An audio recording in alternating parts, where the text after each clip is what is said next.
Revelation 2881.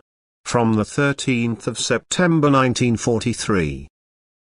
Embodiment of light beings. Mission.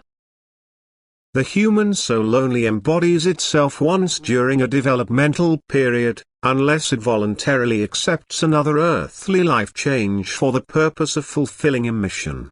Thus a re-embodiment is only possible after the end of a developmental period, as soon as it is necessary in order to bring the spiritual being, which is completely distant from God and failed on earth, close to God after all. Such a re-embodiment, however, is by no means in accordance with the being's will but would be perceived as a forced state which the human being would never agree to of his own free will. The re-embodiment as a human being also presupposes the passage through all works of creation, which is inconceivably agonizing. But if a being of light is willing to fulfill a task on earth which is necessary for people's spiritual development, it can embody itself again on earth and thereby also achieve an even higher degree of maturity. Thus the path through the works of creation is then ruled out beforehand. The soul incarnates from above in a body of flesh in order to mature as a human being under the same conditions to that degree which then makes it possible to carry out the task given to it.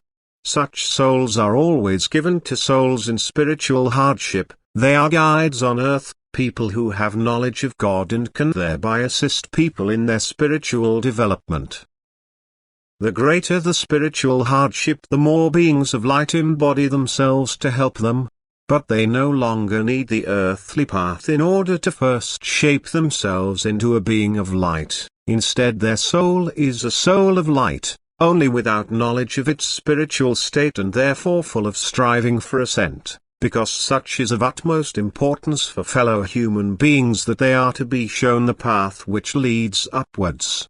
Thus it is not possible to speak of reincarnation for the purpose of perfection, and therefore the opinion that a soul can embody itself at will for the purpose of further development is also erroneous.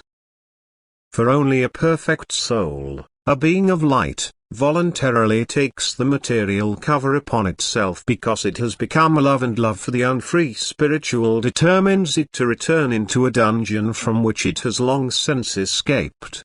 But a soul which is still in need of maturity would resist returning to earth because it feels raptured from the heaviness of earth as soon as it already has realization, and the latter also signifies for it the knowledge of the possibility of an ascent development in the spiritual kingdom, and it far prefers this to a repeated earthly life. However, the possibilities of development in the spiritual kingdom are adapted to the state of maturity of every soul. The more willing the soul is, the more it strives for ascent development. The more active it is and the more spiritualized it becomes, that is, it neither needs material creations nor procures such for itself through its desire, even if only in its imagination. She separates herself more and more from them, and earthly desires also recede more and more. Accordingly, she now lives in spiritual spheres, in an environment which can only be addressed as spiritual creation. Every possibility of higher development is offered to it, and it truly does not need a renewed stay on earth and does not desire it either, because it regards earthly life as a stage of its development which it has overcome, even though it did not earn it the maturity which was possible for the soul to achieve. But it was a fettered state for it from which it now feels liberated and which it would never strive for again. It is different with a still entirely material soul which departs from earth without any recognition and is still chained to earth with all its senses. These souls certainly long to return to earth, but never in order to mature spiritually, but only to be able to enjoy purely physical pleasures, because love for the material world and their own ego fills the soul and causes the longing for earth to grow ever greater. But these souls are supposed to overcome their love for matter and have to do so in the beyond because they failed to do so on earth. Through their desires they create an earthly world for themselves in the spiritual kingdom, They see and possess everything they desired, but no longer in reality but only in their imagination, and that is until they realize that they are only chasing after illusory goods and now overcome their desire for them.